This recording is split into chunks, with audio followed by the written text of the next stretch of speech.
fotos, meu irmão. Como eu estou feliz em receber todos vocês nesse lugar. Esse lugar não é outro lugar senão a casa do Senhor. Amém? Estou muito feliz em recebê-los aqui nessa noite, para a glória de Deus. Lucas capítulo 22. Vamos ler do versículo de número 54 ao 62. Amém? Diz assim a palavra de Deus: E prenderam Jesus, e levaram e conduziram até a casa do sumo sacerdote Caifás. E Pedro seguia Jesus de longe. Diga assim comigo: Pedro seguia Jesus de longe. E depois de acenderem um fogo no meio do pátio e se assentarem juntos, Pedro também se assentou juntamente com eles. Mas uma criada, ao vê-lo sentado junto ao fogo, fixando os olhos nele, disse: Este também estava com Jesus, com o Nazareno. Mas Pedro negou, dizendo: Mulher, eu não o conheço. Um pouco depois apareceu um homem e disse: Tu também és deles. E Pedro disse: Homem, eu não sou. Passado cerca de 1 hora, apareceu outro homem que insistia, dizendo de forma veemente: Verdadeiramente também estava com ele, porque também és galileu. E Pedro disse: Homem, eu não sei o que dizes. E em seguida, enquanto ele ainda falava negando, o galo cantou. Diga comigo: o galo cantou. Então, voltando-se Jesus, olhando para trás, olhou para Pedro. E Pedro se lembrou da palavra do Senhor Jesus, que havia lhe dito: Antes que o galo cante, tu me negarás 3 vezes. E saiu Pedro daquele lugar e chorou amargamente. Diga assim comigo: ainda há esperança para um Pedro que segue Jesus de longe. Você pode se assentar em nome de Jesus.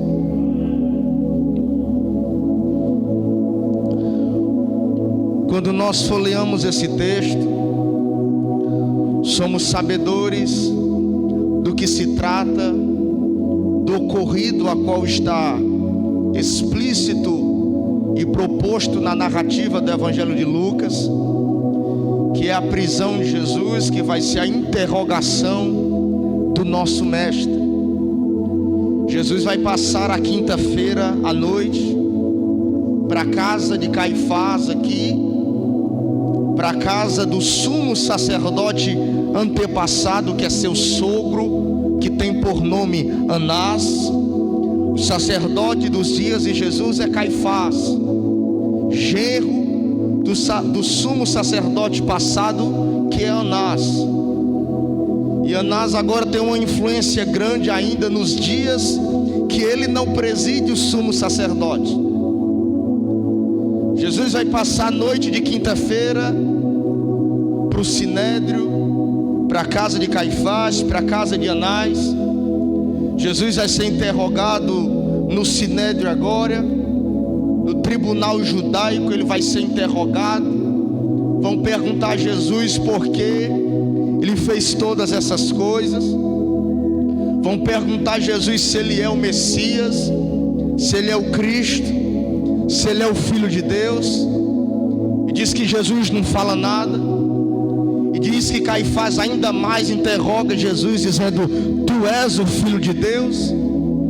Diz que a única frase que Jesus fala no Sinédrio, com 70 homens instruídos na lei, na Torá, no Pentateuco, na lei sagrada, 70 homens sábios interrogando, apertando Jesus para acharem nele algum tropeço. Diz que Jesus diz uma única frase, sendo como ele uma ovelha muda perante aos seus tosqueadores. Ele não abriu sua boca, mas ele vai falar uma única frase perante a Caifás, quando Caifás lhe pergunta: tu és o Filho de Deus?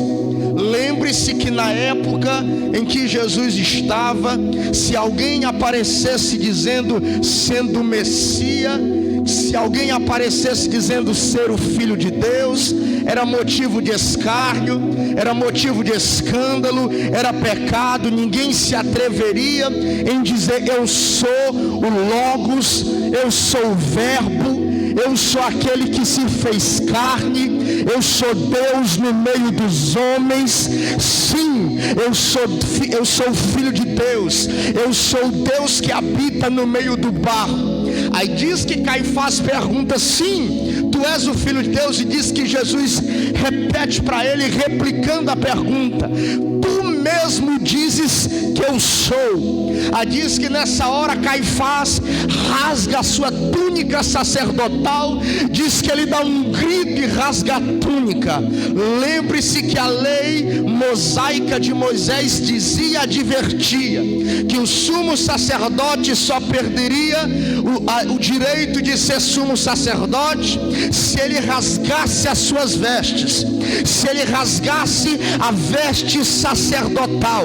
Quando Jesus diz essa frase perante a Caifás, ele não abre a sua boca em momento algum, ele diz: tu mesmo dizes. Diz que Caifás dá um grito, rasga as suas vestes e diz que a um soldado que ali está começa a esbofetear a face do nosso Cristo. Nós não sabemos, mas acontece ali naquela noite, na noite de quinta-feira, um ato profético. Caifás está encerrando o seu período de sumo sacerdote, e agora quem vai agora começar o reinado sacerdotal é Jesus, o Filho do homem, é Jesus o Galileu, é o filho de Maria e o filho de José. Jesus agora vai ser o sumo sacerdote. Jesus agora vai consumar a obra vicária lá do Calvário. Ele vai ser a propiciação, ele vai ser a libação, ele vai ser a consumação, ele vai ser a entrega, ele vai ser o sacrifício, ele vai ser o cordeiro sem mácula, ele vai ser o cordeiro sem nódulo algum, ele vai ser a vergonha do Pai, ele vai ser o vitupério de Israel, ele vai ser a ignomia da nação de Israel, ele vai ser escarnecido, ele vai ser nu, ele vai ser esbofeteado, crucificado, humilhado, mas diz que no terceiro dia ele também vai ser exaltado. E é por isso que o apóstolo Paulo diz, escrevendo aos Coríntios: onde está a morte, a tua vitória? Onde está a morte, o teu aguilhão? O aguilhão da lei é o pecado. Aí ele continua dizendo: ei, onde está a morte, a tua vitória? Paulo está falando para a igreja de Corinto, uma igreja que vivia no meio do pecado, em meio às coisas que tanto contaminava a igreja. Ele começa escrevendo, dizendo à igreja: onde está a morte? Onde está a morte? Onde está a morte, o pecado? Onde está o pecado, teu aguilhão? Aí ele diz: ei, graças ao nosso Senhor Jesus Cristo, é Ele que tem nos dado a vitória. Graças ao nosso bom Senhor Jesus Cristo, o sumo sacerdote, que Ele adentrou no santo dos santos, que Ele rasgou o véu de cima para baixo, é Ele que tem nos dado a vitória. Então nessa noite que aqui nós estamos, falando da negação de Cristo, falando da interrogação de Cristo, Jesus está no Sinédrio, no tribunal judaico de Israel, ele está sendo interrogado. Caifás agora vai perder o direito de ser sumo sacerdote. Agora quem vai assumir é Cristo, porque nós sabemos que quando chegou a época de Deus cumprir todas as coisas, o Filho cumpriu para que o Pai fosse glorificado através da obra do Filho. É por isso que ele diz: permanecei-vos no meu amor, e eu também permanecerei em vós. Quando Paulo está escrevendo essa parábola, essa palavra apontando para aquilo que Jesus havia falado em parábolas aos seus discípulos, tempos. Ele está dizendo: se nós permanecermos em Deus, se nós permanecermos em Cristo, Cristo também será glorificado através da nossa vida. Então cada um de nós que estamos aqui essa noite, eu creio que você já tem motivos de sobra para glorificar o Pai através da tua vida. Se você está entendendo o que eu estou pregando aqui essa noite, por favor, só quem entendeu, está entendendo, levante a mãozinha para cima, dê um grito de glória a Deus misturado com aleluia, porque Ele nos deu a oportunidade de glorificar o Pai através da minha e da tua vida. E Jesus agora está sendo interrogado. A profecia vai se cumprir, ele vai ser abandonado, o pastor vai ser ferido, as ovelhas se dispersarão, todos se espalharão pelo seu próprio caminho. Diz que Jesus anuncia que ele vai ser traído por um deles.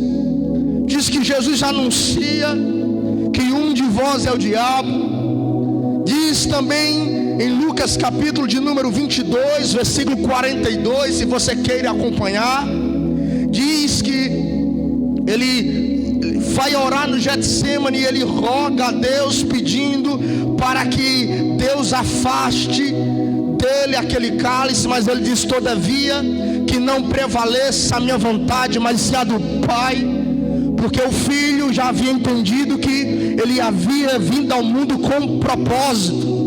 E todos nós que servimos a Deus, nós sabemos que nós temos um propósito, e o propósito não é de mim que sou filho, o propósito não é seu que você é filho, o propósito sempre foi gerado no coração do Pai.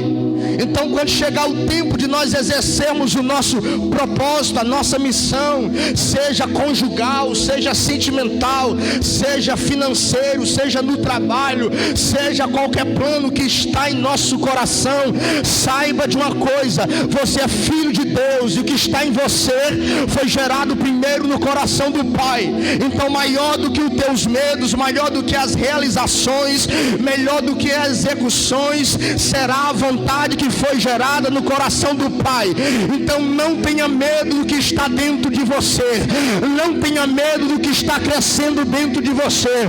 Tudo que é grande começa pequeno, tudo que é nada daquilo que Deus começa a fazer na vida do filho, Deus começa fazendo ou gerando grande. Alguém, um pensador bem antigo lá atrás, já dizia que tudo aquilo que nasce grande automaticamente é monstro. Tudo aquilo que nasce grande é monstro, não é criação normal. Então todas as coisas que Deus gera dentro de nós, Ele começa gerando pequeno, e essas coisas vão se aflorando, crescendo, para que a glória de tudo isso, quando nós alcançarmos a excelência do poder, a excelência da vocação, a glória sempre vai ser do Pai que é grande. O nosso Pai que é grande, Ele pega o pequeno e começa a gerar aquilo que ainda nem existia, e Ele dá o crescimento no tempo certo. Se você tem perseverado em Deus até a noite dessa sexta-feira, eu quero lembrar você que você não tinha uma fé grande. Talvez a tua fé até agora ainda não é uma fé estrondosa, uma fé de muito se admirar, mas eu quero lembrar você que teu Pai é grande, que teu Pai está gerando em você um sentimento grande, que teu Pai está gerando em você uma esperança grande, que teu Pai está gerando em você uma fé que vai abalar a tua casa, que Deus está gerando em você uma fé que vai abalar a tua rua, que Deus está gerando em você uma fé que vai impactar onde você trabalha, onde você reside. Deus está gerando em você algo que era pequeno, mas vai se tornar grande para a glória do seu nome. Diga para esse irmão que está ao teu lado, diga para ele: tudo que nasce grande não é de Deus. Tudo que nasce grande é monstro. Jesus, sendo grande, nasceu pequeno. João Batista, sendo o maior de todos os profetas, nasceu pequeno. Jesus, com 30 anos, cumprindo a idade sacerdotal, ou a idade rabínica com 30 anos, só podia ser rabino com 30 anos, só podia ser discípulos com 30 anos, aí só podia também ser rabino se tivesse uma sinagoga para ensinar os seus ensinos. Jesus com 30 anos, ele sendo grande, diz que agora ele vai para o deserto, e diz que ele procura o Rio Jordão para se batizar, e ele vai à procura daquele que ele disse: esse é o maior profeta, porque dos nascidos de mulher, ele está dizendo, foi ele que me enviou, foi ele que viu as profecias se cumprirem lá atrás.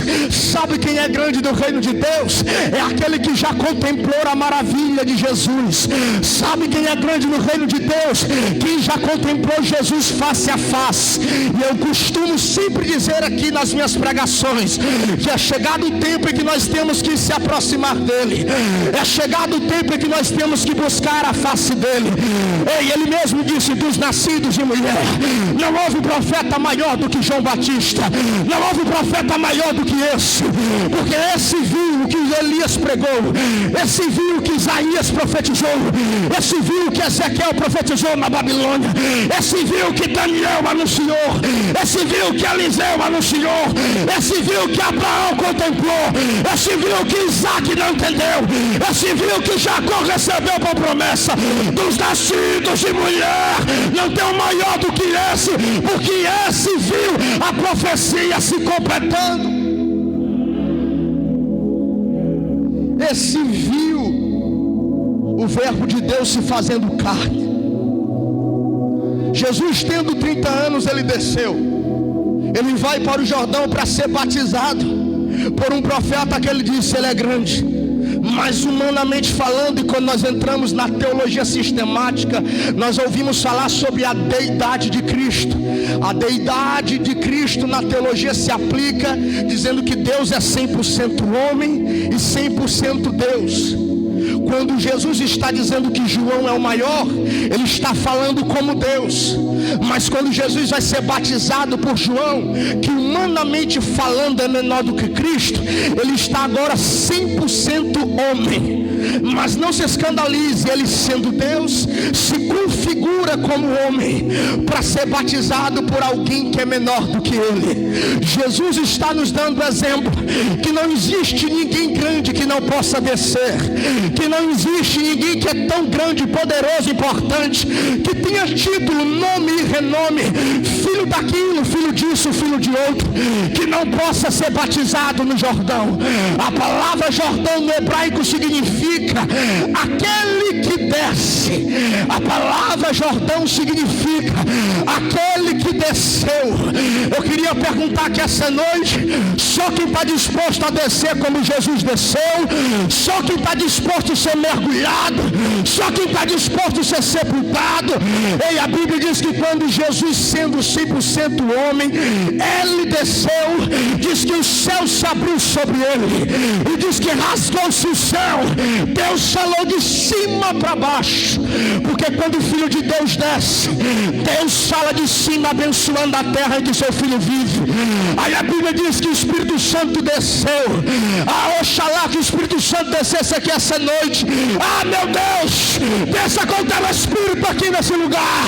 Aí o Espírito Santo desceu, repousou sobre ele, e diz que todos ouviram um estrondo no céu, e a voz que dizia assim no final, Mateus capítulo de número 3, versículo 13 ao 17, versículo 17: este é o meu filho amado, a quem eu me comprazo.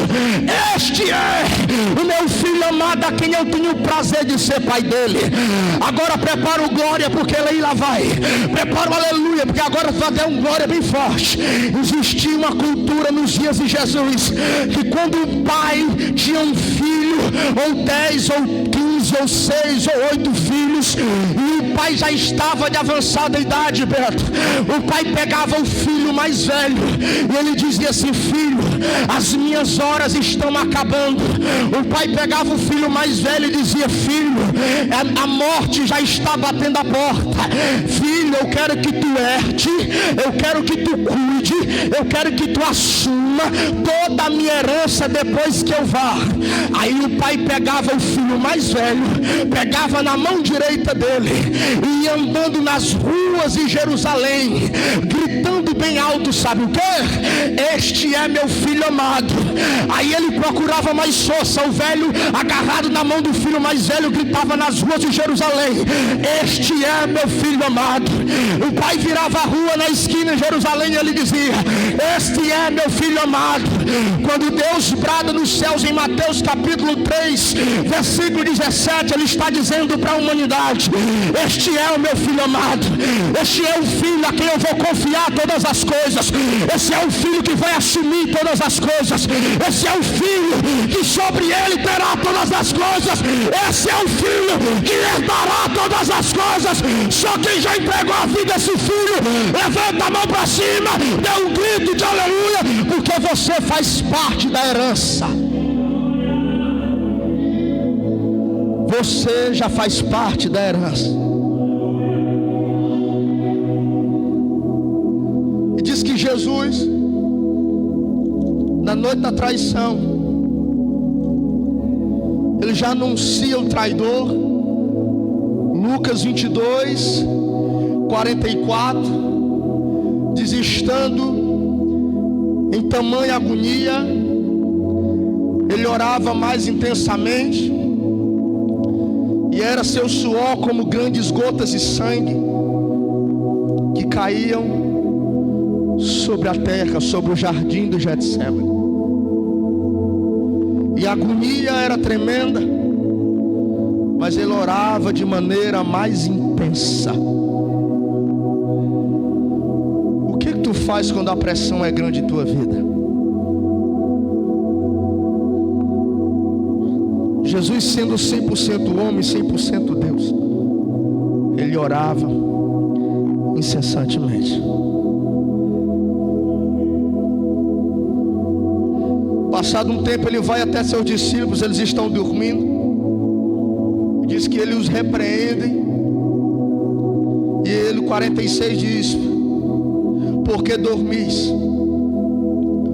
Levantai-vos e orai para que não entrar em tentação. Ele precisa, irmão, que está do lado, diga assim para ele: levante-se, porque a tentação está aí. Levantai e orai. Jesus anuncia que vai ser preso. E em Lucas 22, 33, Lucas 22, 33, ele vai anunciar que ele vai ser preso, que ele vai ser traído. E Pedro diz no versículo 33: Senhor, não estou só disposto a ir contigo, mas tão somente para ir para o cárcere, como também para morrer contigo. 34, Jesus o replica, explicando para Pedro que Pedro não é essa coisa toda. E Jesus diz: Pedro, te asseguro por certeza que ainda que o galo cante, que ainda que o galo seja tocado hoje, 3 vezes tu dirás que não me conhece. Não precisa me responder, não precisa me responder, não precisa. Você já conhece Jesus de verdade?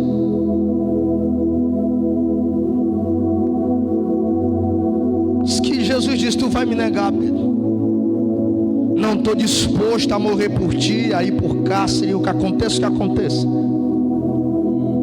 E quando chega no capítulo de número 22 ainda, versículo 54, ele já foi preso em Getsemane, no Jardim das Oliveiras. 54, quem está com a Bíblia aberta, diz que prenderam Jesus, levaram-no e conduziram até a casa do sumo sacerdote. E Pedro seguia Jesus de longe. O tema dessa mensagem essa noite é isso: porque Pedro seguia Jesus de longe. Faça essa pergunta comigo, faça a pergunta comigo. Pergunte assim: por que Pedro seguia Jesus de longe? Quais os motivos que levaram Pedro a seguir Jesus de longe? Quais as razões que colaboraram para que Pedro viesse seguir Jesus de longe?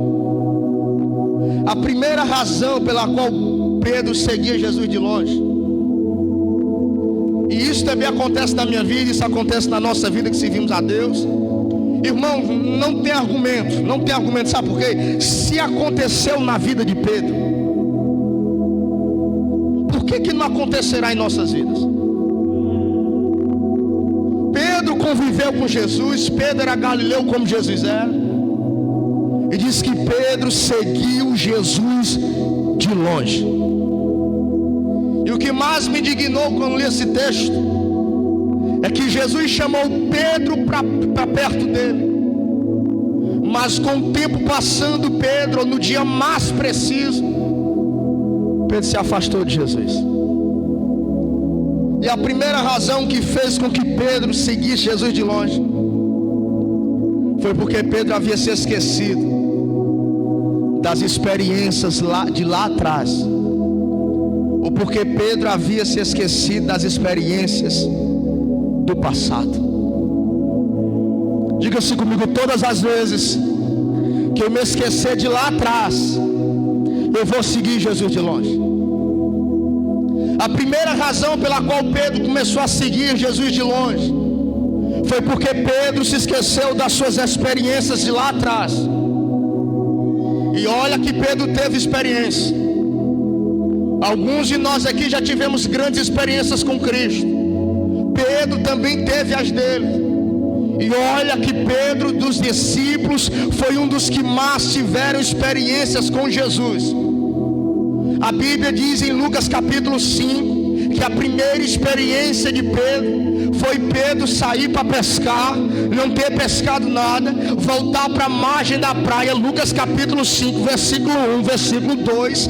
A primeira experiência de Pedro foi voltar para a margem da praia frustrado, sem nada para ter, para levar para a porta do peixe.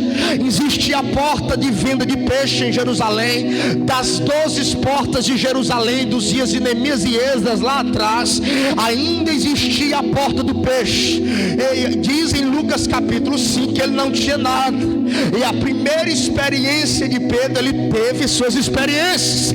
Ele tinha motivo para não começar a seguir Jesus de longe. A primeira experiência de Pedro foi essa: foi ter um barco vazio, foi ter um barco que não tinha nada, foi ter um barco com redes sujas. E a Bíblia diz que até ele lavava as redes. A primeira experiência de Pedro foi Jesus entrar no barco da decepção e transformar o barco da decepção em um barco da transformação ou da pregação do Evangelho. A primeira experiência de Pedro foi essa: foi ele não ter nada para Jesus, e Jesus entrar no barco e dizer: agora tu tem tudo. Foi o barco de Pedro ser uma decepção total, e Jesus dizer: eu vou usar o teu barco para pregar o Evangelho. Eu vou usar o que tu não tinha para pregar o Evangelho. Eu vou usar a tua vida para pregar o Evangelho. Eu vou usar a tua casa para pregar o Evangelho. Eu vou usar esse carro para pregar o Evangelho. Eu vou usar essa moto para pregar o Evangelho. Eu vou usar essa bancada que corta castanha para pregar o Evangelho. A primeira experiência de Pedro foi o barco da decepção se transformar em um púlpito para que Jesus pregasse o Evangelho. A segunda experiência de Pedro também foi em Lucas capítulo 5, foi no versículo 6.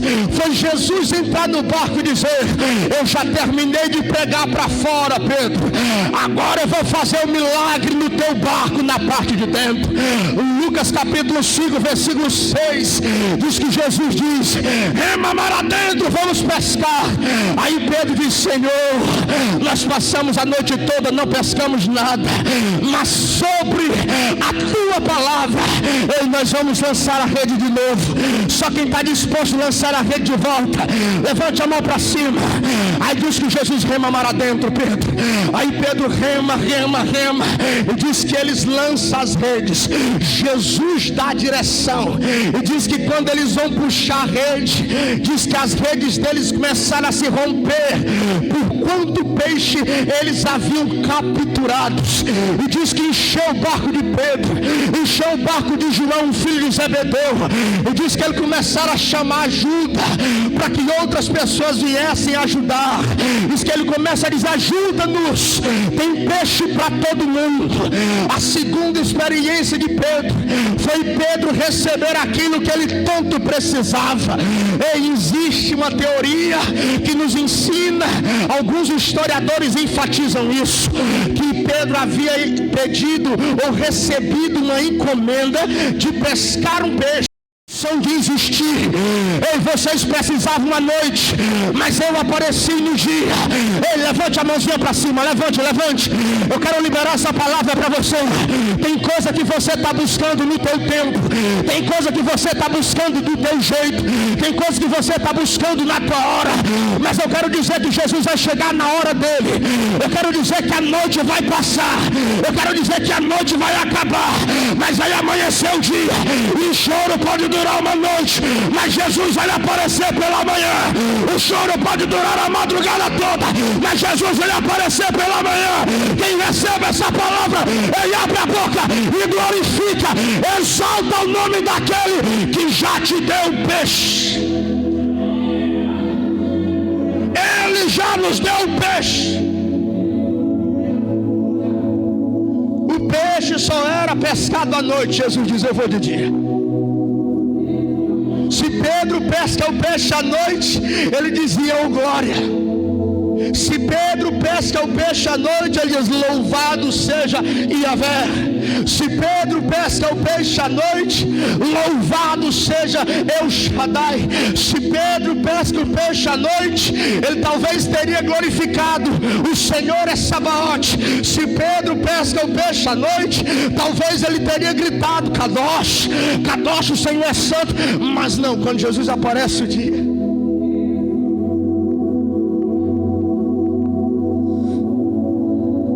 ele começa a entender na sua segunda experiência: esse é o Filho de Deus, é o Cordeiro de Deus que tira o pecado do mundo. Quantos milagres ele já não fez na tua vida? E às vezes você fica na dúvida: será que foi o copo d'água que me curou? Será que foi a reza que eu fui buscar lá atrás, lá na casa do irmão lá? Será que foi o programa de televisão? Será que foi o pastor que me curou? Levante a mão de novo para cima, levante. Só o Senhor pode colocar na rede o peixe. Só o Senhor pode colocar no teu barco o peixe. Só o Senhor pode fazer o teu barco encher, transbordar, e você ter para abençoar outras pessoas que também precisam do mesmo milagre que você está recebendo. Não é o pastor, é aquele que sabe pescar o peixe, é aquele que sabe onde o peixe está. Jesus está dizendo para Pedro: Pedro, tu pesca, tu é pescador, eu sei. Tu sabe fazer galão, tu sabe armar rede, tu sabe sentir do qual as ondas tu deve armar a vela, tu sabe de que forma rema, tu sabe talvez até de que modo você passe o piche no barco, tu sabe. Só está esquecendo de uma coisa, Pedro: eu sei onde está o peixe. Deus está dizendo aqui para você assim: você pode trabalhar, você pode lutar, você pode fazer, mas só Ele sabe onde está o peixe. Só Ele sabe onde deve verdadeiramente nos abençoar. Tem coisa que Deus nunca vai me dar, tem coisa que Deus nunca vai te dar, porque Ele sabe que você não precisa disso. Ele vai te dar o peixe. Tem gente que nunca vai receber o que tanto quer, porque não é a vontade de Deus. Deus sabe o momento certo, a hora certa, o modo certo de encher a nossa rede com peixe. A terceira experiência com Pedro foi também em Lucas capítulo 5, versículo 11. Diz que Pedro, depois de ter tudo, ter o barco cheio, ter a rede cheia, ter o cesto cheio, Pedro tendo tudo, ele abandona tudo na margem da praia para alcançar aquilo que ele tanto precisava. Em Lucas capítulo 5, versículo 11, o 10 vai dizer: e Pedro tremendo e tremendo com Tiago e João, se prostraram perante Jesus diante a captura dos peixes, porque não haviam compreendido. Aí Jesus olha para Pedro e diz assim: ó Pedro, para de temer, Pedro, a partir de hoje tu não vai ser mais pescador de peixe, tu vai ser pescador de homem. Versículo 11, Lucas 5, 11, abandonando tudo que tinham na margem da praia, começaram a seguir Jesus. Olha o texto: começaram a seguir Jesus. Jesus está indo, ele está perto. Jesus está seguindo, ele está perto. Jesus coloca o pé, Pedro coloca o dele. Jesus coloca a segunda passada, Pedro também coloca o dele. O que foi que aconteceu? Pedro teve experiência com Cristo. Marcos capítulo 1, versículo 29 ao 31. Nos versículos anteriores acima, diz que Jesus está em Cafarnaum, nas mediações de Cafarnaum, a maior sinagoga dos dias de Jesus por metragem e popularidade. A sinagoga de Cafarnaum é aquela lá de Lucas 7, a qual o centurião pede para que Jesus cure o seu servo amado. Aí os religiosos dizem, a maioria: sim, Senhor, é lícito que o Senhor o cure, porque o centurião é homem bom. Esse centurião havia ajudado a construir a sinagoga de Cafarnaum. Aí Marcos capítulo 1 diz que Jesus está em Cafarnaum. Aí diz que ele vai ao culto. Coisa boa é quando Jesus está no culto, não é bom? Quando Jesus está no meio da igreja. Aí diz que quando ele está pregando, existe um jovem que está possesso de demônios, acabando bagunçando o culto.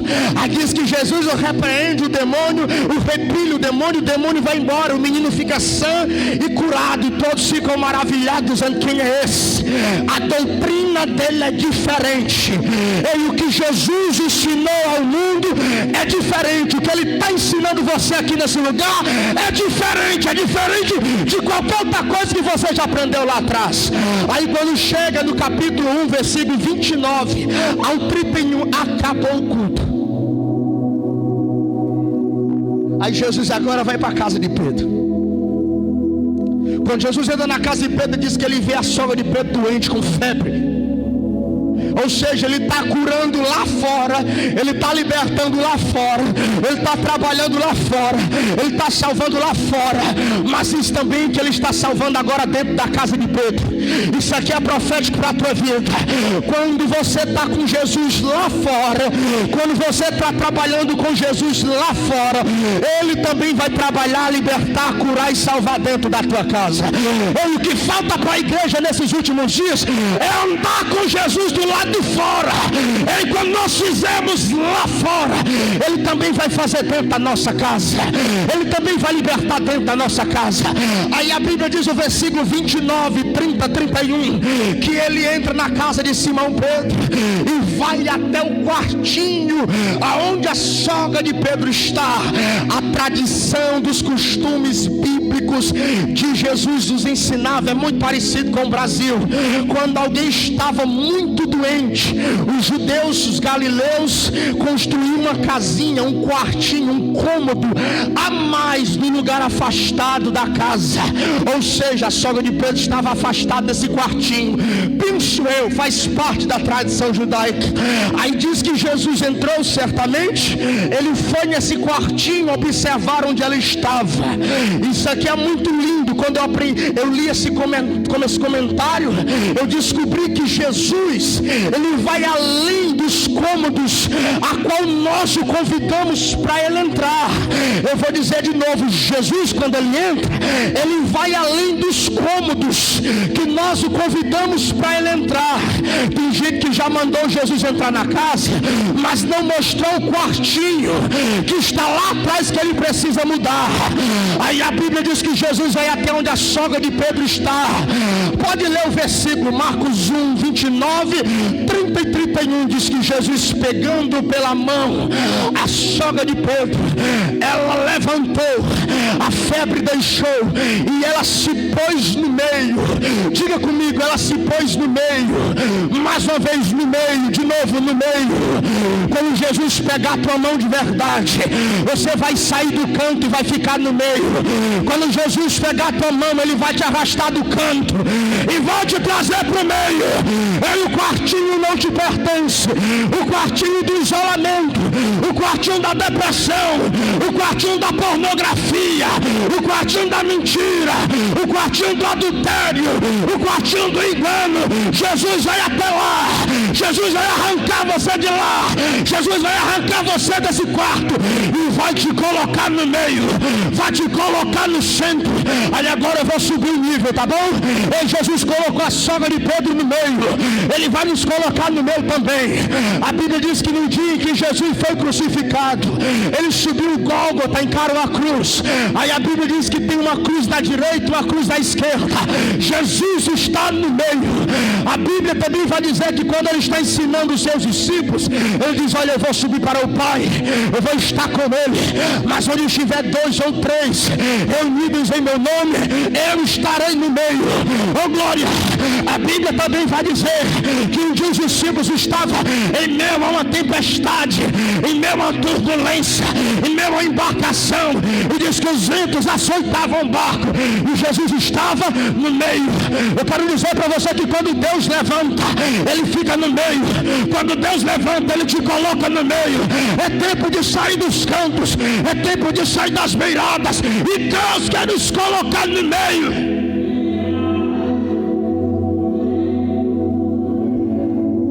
É fácil conhecer um crente que foi levantado pela mão de Cristo. Ele está sempre no meio da luta, ele está sempre no meio da brecha, ele está sempre no meio pelejando, ele está sempre encarando a briga de quem precisa, ele está sempre lutando, ele está sempre prevalecendo, ele está dizendo: a luta do evangelho é a minha luta, a perseverança da verdade é a minha verdade, o espinho da carne está em mim, mas eu não abro. Ele diz, como Paulo diz: em todas as coisas eu aprendi um segredo, eu posso todas as coisas porque ele me fortalece. Ele é o crente que foi levantado pela mão de Cristo. É fácil conhecer. Pedro teve suas experiências.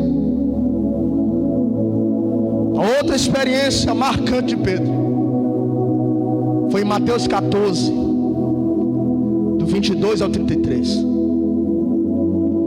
Diz que outra tempestade os discípulos estão. Diz meu professor, nós temos que tirar essa cultura, Daniel, da nossa cabeça, de que quando o crente passa por luta, irmão, é tempestade, é porque nós estamos em pecado. Não é isso que a Bíblia diz. Jesus estava em pecado quando a tempestade veio sobre o barco dele? Impossível. Ele é perfeito, sem ruga, sem mácula, sem nódulo algum. Os discípulos estavam em pecados em Mateus 14, 22 a 33? Não.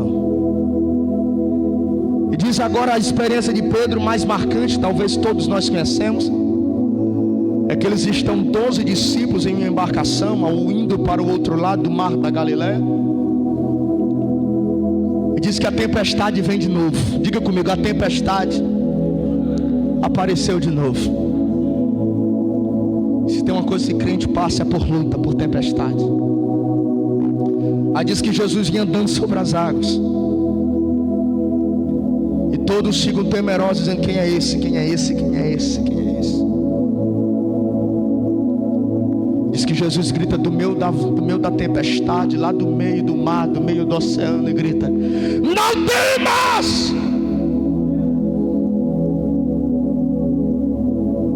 Talvez um silêncio fique naquela pequena embarcação com 12 homens com barbas grandes, cabelos grandes, todos molhados. alguns com suas espadas, punhais. Valente, Galileu era bicho valente. E aquela voz grita: não temas! Mas só um grita: és tu, Senhor. Ele diz: sou eu. Vem, Pedro, vem ter comigo sobre as águas. E não é que o Pedro foi e andou sobre as águas. O Pedro foi e andou sobre as águas, foi até Jesus, aproximando-se dele, começou a afundar. E diz que a primeira coisa, observe Mateus capítulo 14, que Jesus agarrou na mão de Pedro, e agarrado primeiro, ele agarrou, depois de agarrar a mão de Pedro, foi aí que Jesus o repreendeu, dizendo: homem de pouca fé. Nós que servimos a Deus aqui, irmãos, todos nós que já somos de Cristo, os que são de Cristo, só aceitam a repreensão de Cristo porque Ele já está agarrado na nossa mão. E o maior ensinamento de Mateus capítulo 14 é esse: primeiro Ele agarra, porque quem Ele já está segurado na mão aguenta a repreensão, dizendo: ah, filho meu, por que duvidaste, homem de pouca fé? Então, ei, receba essa palavra. Quando o Senhor te repreender, alegre o teu coração, porque Ele já agarrou a tua mão primeiro, Ele já está segurando a tua mão. Ei, Ele só repreende quem já andou sobre as águas, e quem Ele já está agarrado na mão. Só quem já tem a mão agarrada na mão de Cristo, levante a mão para cima e dê um grito de aleluia. Primeiro Ele agarra para depois repreender. Andou sobre as águas. O que fazer? E diz aqui que na noite que Jesus foi traído, ele seguiu Jesus de longe. E muitas das vezes, as novidades do mundo de hoje, ou dos dias de hoje, podem me fazer esquecer das experiências profundas lá atrás. Primeiro erro de Pedro, ao seguir Jesus de longe, foi se esquecer das experiências que ele teve lá atrás. E as novidades que nós vivemos nos dias de hoje, irmãos, pode apagar ou arrancar de nós as experiências marcantes e profundas que nós tivemos lá atrás. Pode fazer com que nós íamos enterrar as nossas experiências que nós tivemos lá atrás. Pedro não entendia que ele havia tido experiências profundas lá atrás. Esse aqui que vos prega, já teve suas experiências, tenho e terei como vós. Mas eu não me esqueço da época que eu buscava o batismo com o Espírito Santo. Eu via todo mundo naquele estralado, falando em língua, labaxora, pecalabaxápia. E eu dizia: eu quero isso também. E nós íamos para a vigília no meio do mato. No meio do mato, onde tinha um pé de jucazeiro que não tinha uma folha para fazer um chá. E olha que jucazeiro é sempre verde. E nós íamos para a vigília, eu ficava vendo todo mundo estralando, falando em língua. E eu não sabia, Deus não me pegava. Eu começava a correr no meio do mato, arrodeava aquele pé de jucazeiro, saía cheio de carrapicho. E quando terminava a vigília, eu estava todo rasgado, cheio de carrapicho na calça. E os irmãos mangando de mim. E eu dizia: meu Deus, faça alguma coisa. Eu quero ser cheio como os meus irmãos são cheios. Aí eu ia ter minhas experiências. Ruins experiências, mas tive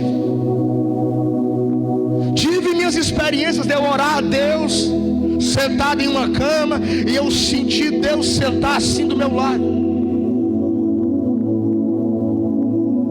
E no momento que eu tentava abrir os olhos, eu sentia como se tivesse alguém segurando os meus olhos para que eu não abrisse. E quando eu abri os olhos, eu sentia a cama ao lado que eu estava, que estava fundo assim, como se alguém tivesse acabado de levantar do colchão. Eu tive as minhas experiências. Eu quero lembrar você que o que nós vivemos nos dias de hoje,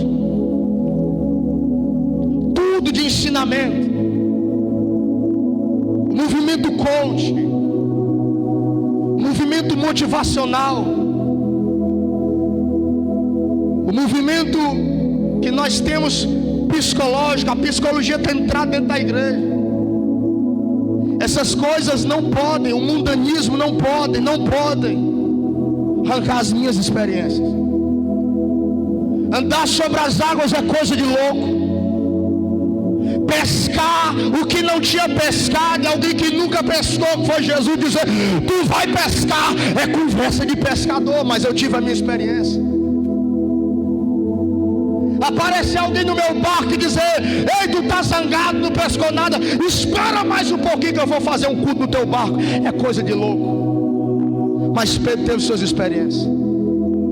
A primeira razão pela qual Pedro começou a seguir Jesus de longe foi esquecer das experiências que ele teve lá atrás. Foi se esquecer do que aconteceu lá atrás.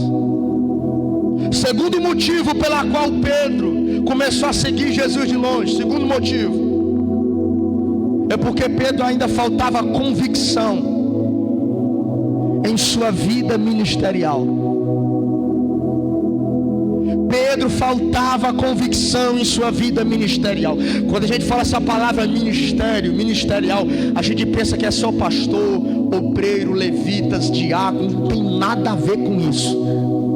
Você que é marido, você que é mulher, esposa, casado, filho, solteiro, você tem um ministério. Faça assim, abra assim a mão, diga assim, faça. Eu vou liberar isso para você. Você tem um ministério. A sua família é um ministério, o seu trabalho é um ministério, a sua vida de oração é um ministério, ajudar o pastor aqui na igreja é um ministério. Eu vou confessar o que eu conheci um pastor lá em Eusébio, quando eu não pastoreava ainda, eu pregava em Eusébio, Maracanaú, Quixadá, essas cidades. E tinha um gago lá em Eusébio. Não vou dizer o nome da igreja, mas o nome do pastor Ricardo, bem grandão. Se você descesse em uma rodoviária para ir pregar na igreja do pastor Ricardo, se você viesse qualquer coisa de seu próprio carro a pregar na igreja do pastor Ricardo, esse irmão que tinha dificuldade na fala, que era gago, ele não deixava que aquele que viria pregar tirasse a bolsa do carro, a bolsa do porta-mala. Quando o pastor que estava pregando ia beber água, ele não deixava que a garrafa estivesse fechada, ele abria. Eu vejo Josimar sempre lutando aqui para fazer as coisas, eu me lembro dele. Na igreja ele lutava para fazer tudo só. E um dia o pastor Ricardo me disse: Dimas, um dia veio um pastor aqui de fora, acho que foi de Goiás, e ele brigou comigo para ir para o aeroporto comigo, para poder receber, tirar a mala dele e colocar no carro. Parece meio feio isso, né? Quando a gente vê alguém na igreja zelando pelas coisas da igreja, alguns que não tem compromisso com a igreja dizem: é babão, é puxa-saco. Mas isso se chama ministério. E é um dos piores ministérios, porque ninguém quer fazer as coisas para o pastor, para alguém, porque sabe que vai levar a patada. Mas eu quero alertar você aqui, lembrar você que você está semeando no reino de Deus. E Jesus mesmo disse: aquele que investir em teu reino, que semear em teu reino, não ficará sem receber 100 vezes mais.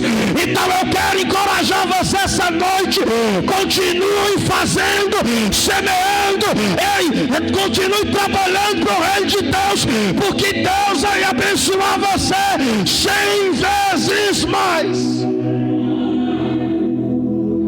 Eu nunca vou ter condições de lhe pagar. Os que estão aqui desde o começo, irmão, se fosse para o pastor Fernando pagar, ele ficaria devendo. Se fosse para Edinael pagar os que sempre ajudaram, o pastor Edinael sempre ficaria devendo. Eu estou devendo se fosse para pagar ajuda, se fosse para pagar a fidelidade. Então é Deus que vai nos recompensar.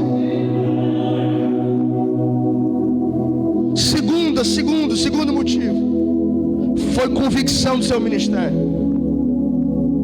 Nós temos que ter convicção, temos que saber que Jesus nos chamou para estar com Ele. Jesus não nos chamou simplesmente para ser de uma igreja. Jesus nos chamou simplesmente para ser da Betel. Jesus nos chamou simplesmente para vir para o culto. Jesus nos chamou para ser dele e trabalhar nele e por ele. Vai além da igreja. Falta convicção no coração do povo de Deus. Falta convicção no coração da igreja. A convicção tem que ser externada. Os antigos diziam que a convicção, ela tem que ser mostrada. A convicção, ela tem que ser externada no dia em que a dúvida bater na porta do meu coração. A convicção, ela tem que ser aparente, externada, explícita no dia em que a dúvida bater a porta do meu coração. Todos nós que servimos a Deus temos dúvidas, não é isso? Sim ou não? Sim. Mas a convicção tem que ser mostrada. São nesses dias, quando a dúvida vem, quando eu preciso de cura, eu digo: ô Jesus, eu preciso de cura, tu vai me curar ou não? Quando o casamento não está bem, a gente precisa da mão de Deus no casamento, na vida conjugal, trabalhando na vida do cônjuge. A convicção de ser filho de Deus, ela será mostrada no dia que a dúvida vir sobre a minha vida, sobre o meu coração. Eu não preciso ser convicto, irmão, mostrar para todo mundo que eu tenho convicção do que eu sou crente, filho de Deus, quando tudo está bem. Não é assim. Eu tenho que ser sólido. Jesus em Mateus capítulo 4, quando ele vai ser tentado por 40 dias no deserto, sabe o que foi que Jesus mostrou para o diabo? Eu tenho convicção na dificuldade. Eu sei que eu sou filho de Deus, mesmo na dificuldade. Eu tenho convicção, eu sei quem eu sou, eu sei quem tenho crido, eu sei que eu estou aqui pelo propósito, eu sei que eu estou passando por isso porque Deus tem um propósito maior, tem um propósito além. A convicção, ela será externada no dia que a dificuldade, a crise vir sobre a minha vida. Não é quando tudo está bem, irmão. A convicção, ela precisa ser mostrada quando nada está dando certo. Só tem tu na tua família de crente. Aí a prova veio e você continua lá. Os teus irmãos, as tuas irmãs de sangue vão dizer: meu Deus, eu conheço a minha irmã. Olha mãe, olha pai, olha lá ela lá, eu conheço ela. Olha mãe, a senhora sabe, a tua filha, olha lá, mas ela está firme depois que aceitou esse Jesus. Olha pai, a nossa irmã lá, oh pai, o senhor sabe como ela está firme mesmo com tudo isso depois que aceitou esse Jesus. Isso é convicção. Isso é convicção. Isso é convicção.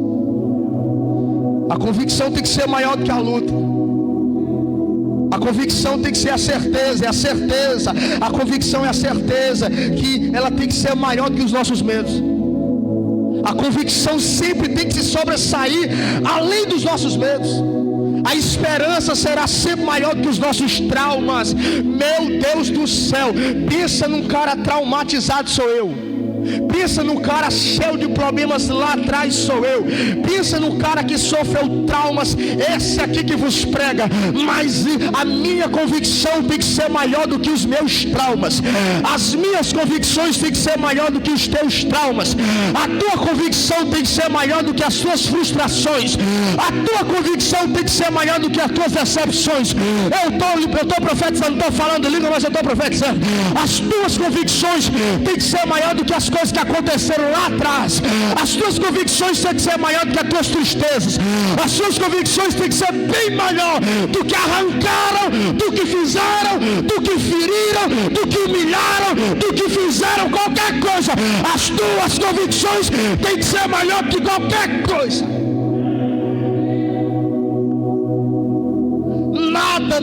Nada pode ser maior. A união da igreja, a união da família tem que ser maior do que a discórdia. A fidelidade do casamento tem que ser maior do que a traição. O respeito mútuo na igreja tem que ser maior do que a minha vontade. Às vezes nós dizemos: pastor, eu escuto muito. Pastor, eu sou daquela mulher que eu falo tudo que eu tenho coragem. O senhor não sabe não, pastor. Eu falo mesmo. Pastor, eu falo, eu não estou nem aí. Eu não levo nada para casa não, pastor. Beleza. Só quero te fazer uma pergunta.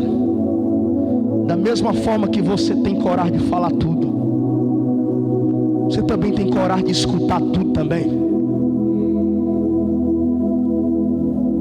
O respeito mútuo no povo de Deus, na igreja, o respeito coletivo.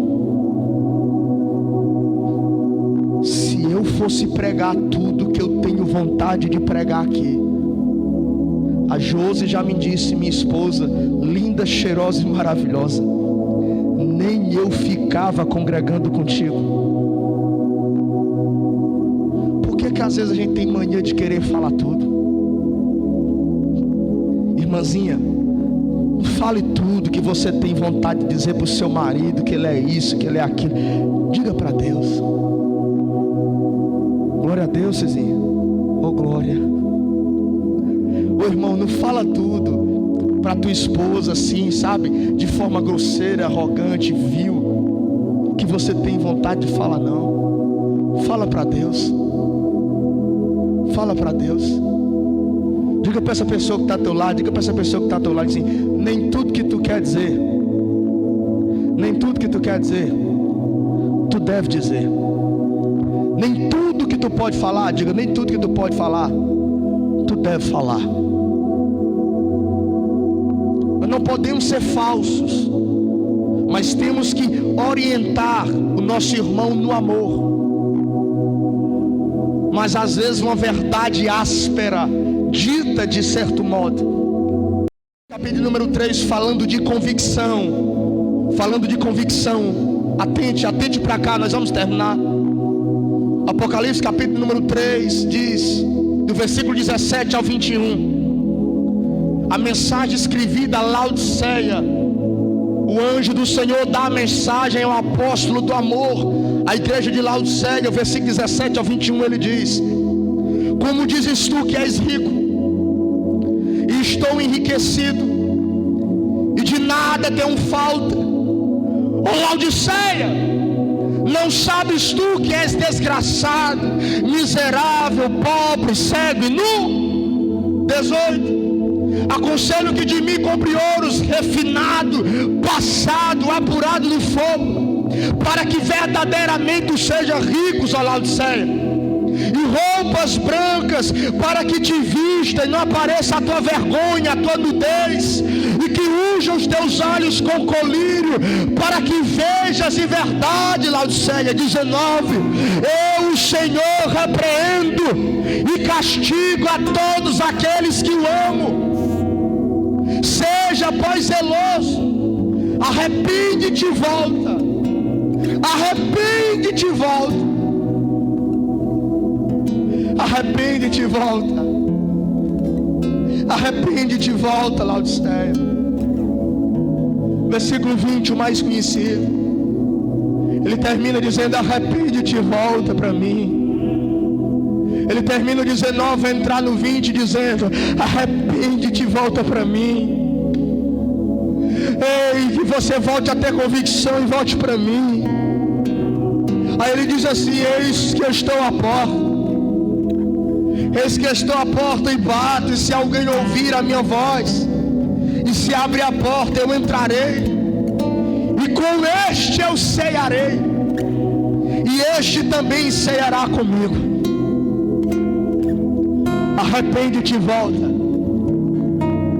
Arrepende-te e volta. Abre a porta, e aquele que abre a porta, eu entrarei e cearei com ele, e ele ceará comigo. Quando essa carta está sendo dada a João, irmão, pouca gente sabe disso, mas o costume dizia algo interessante, que um amigo Um amigo, irmão Galego, para se convidar para ir na casa de alguém, ele tinha que ser muito amigo. Um amigo só poderia se convidar para ir na casa de outra pessoa se ele fosse muito amigo desse. Aí Jesus está dizendo assim, ó: eis que eu estou à porta e bato. Se alguém abrir, se o meu amigo que abrir, que está aí dentro, eu entro. O costume dizia que alguém só se convidava para ir na casa de outro se ele fosse muito amigo. Jesus está dizendo para Laodiceia: não esqueça, Laodiceia, eu ainda te considero como minha amiga. Deixa eu entrar, Laodiceia. Eu estou me convidando porque eu sou teu amigo, Laodiceia. Deixa eu entrar, eu sou teu amigo. Oh, se alguém abrir, se alguém ouvir a minha voz, deixar eu entrar, eu entrarei. Sentarei na mesa que eu sei que tem lugar aí dentro para mim, Laodiceia. Laodiceia, compre ouros refinados no fogo, compre colírio para que tu unja teus olhos. Laodiceia, tu és minha amiga, tu estás nua, eu quero te vestir, Laodiceia. Oh, Laodiceia, tu já teve experiência comigo, Laodiceia. Laodiceia, tu já andou sobre as ondas comigo, Laodiceia. Laodiceia, eu já peguei pela tua mão em meio aos ventos, Laodiceia. Ah, Laodiceia, eu tô com a mão na maçaneta da porta, tu és minha amiga. Oh, amada minha, oh, amada minha, oh, amada minha. Ei, deixa eu entrar. Eu conheço os cômodos da tua casa, eu conheço a poltrona, eu conheço essa cadeira que é preparada para mim. Ei, Jesus está dizendo para Laodiceia, uma igreja pobre, cega, miserável, nua, caída, cega. Jesus está dizendo, Laodiceia, eu estou me convidando porque eu ainda sou teu amigo. Laodiceia, deixa eu entrar, eu ainda sou teu amigo. Eu sei que tu és pobre, eu sei que tu és nua, eu sei que tu perdeu a visão, Laodiceia, mas eu ainda te considero como minha amiga. Não importa se tu tem ou se não tem, tu ainda é minha amiga, Laodiceia. Ah, eu quero que tu volte, eu quero que tu volte. Arrepende-te e volta, arrepende-te e volta, Laodiceia. Fecha os teus olhos, fecha os teus olhos. Coloca a mão no peito, coloca a mão no peito. Onde os meus pés poder falhar, e a mim te encontro no mistério, em meio ao mar. Levante a voz, fecha os olhos, fecha os olhos.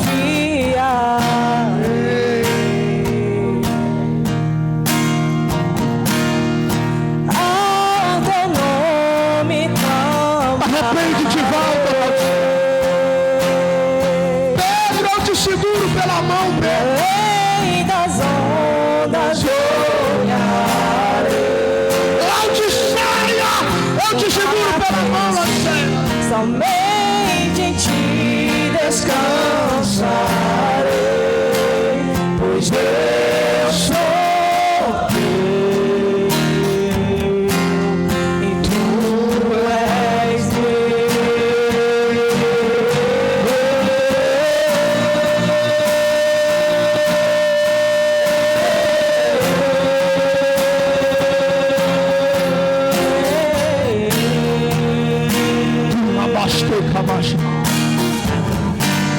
Tua graça cobre os meus temores, tua forte mão me guiará. A mão do Senhor te conduzirá.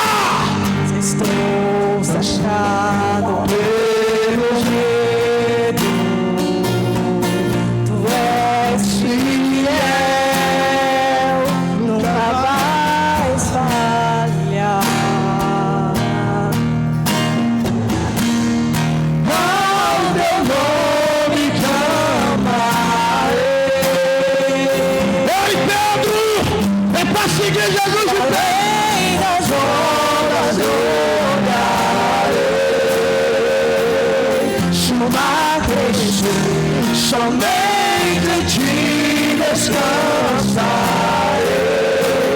pois eu sou teu e tu és meu.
Somente em ti descansarei,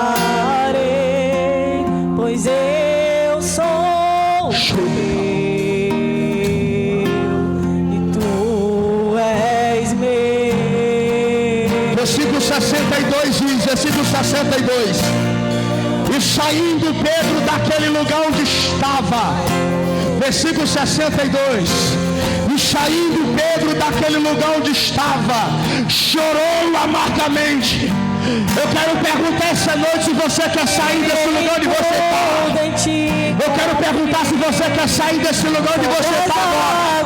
Eu quero perguntar se você quer vir a outro lugar, a outro nível, a outro lugar de relacionamento. Eu quero perguntar se você quer chorar de novo.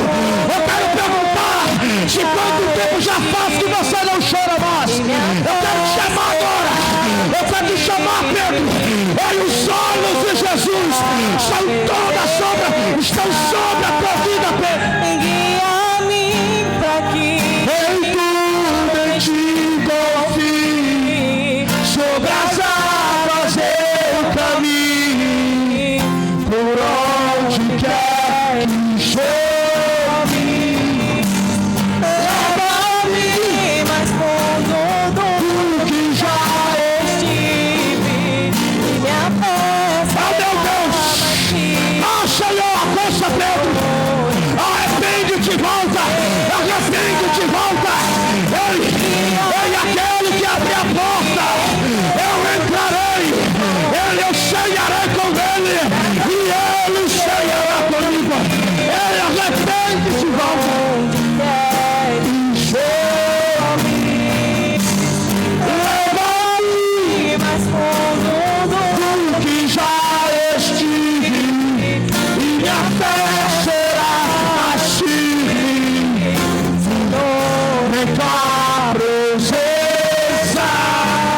para Jesus, irmão. Vem, Pedro, vem, Pedro. Não tem uma solão. Vem, Pedro. Caminha sobre as águas. Venha. Arrepende de volta. Abre a porta. Eu cearei contigo, tu cearás comigo. Eu ainda sou teu amigo. Laodiceia, Pedro, eu ainda sou teu amigo. Por onde quer que chames, leva-me mais fundo venha que já estive, e minha fé será mais firme. A igreja, vamos nós ir para casa, a igreja. Vai. Mais alto, mais alto. Guia-me para que em tudo em ti confie. Com toda a fé, a igreja batista o Betel declara. Por onde quer que chames, leva-me mais fundo. Uma baixeira bateu na baixeira. Uma candada na baixeira bateu na lábia. Uma candada na baixeira.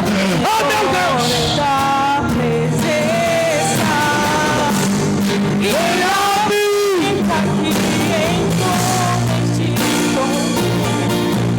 Minha fé chora. Vem para Jesus.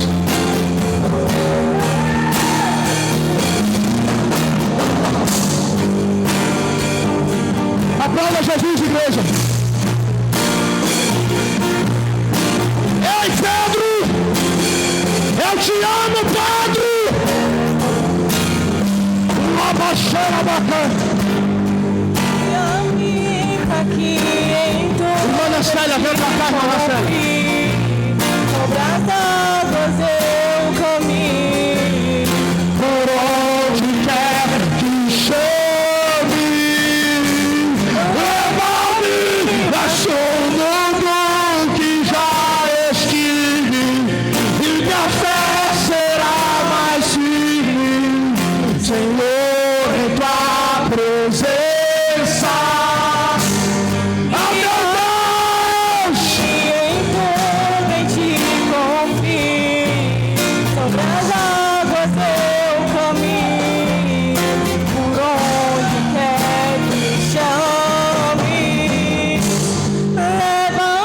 As mãos para cá. Eu entendi por que eu demorei, Ramon, que eu não apelo muito. Tem mais alguém, irmão? Se tiver, venha, pelo amor de Deus. Se tiver, venha, deixa seus irmãos ir para casa. É com você que Deus está falando. Não tarde não, deixe nos irmos para casa. Venha.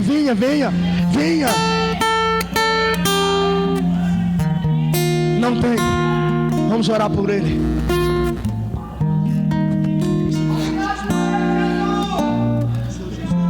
Senhor Jesus, me perdoe pelo meu pecado. Eu te amo e eu quero ser amado por ti. Me ajuda a permanecer aos teus caminhos. Deus, esse aqui é o nosso irmão, Pai, a qual nós ministramos sobre ele a tua bênção. Nós não queremos te seguir de longe, mas seguir de perto. O Senhor nos ensinou que nós já largamos os barcos. O Senhor já nos deu peixe. Então, Senhor, o viver para nós é Cristo, o morrer é lucro. Sustenta, meu irmão, em teus caminhos. Levanta, Senhor, ele aqui na Betel, ou lá na Assembleia de Deus Bela Vista, Senhor, para sacudir esse pedaço de chão. Faz dele, Senhor, um louco por almas, um homem que te ame mais do que qualquer coisa na terra. Faz dele um pregador do teu evangelho. Use o teu filho, Senhor, tira dele tudo que não é teu e coloca, Senhor, ouro refinado no fogo, colírio, roupas, que o Senhor derrame sobre ele a tua graça. Nós abençoamos o nosso irmão em nome do Pai, em nome do Filho e do Espírito Santo. Amém, amém. A igreja aplauda.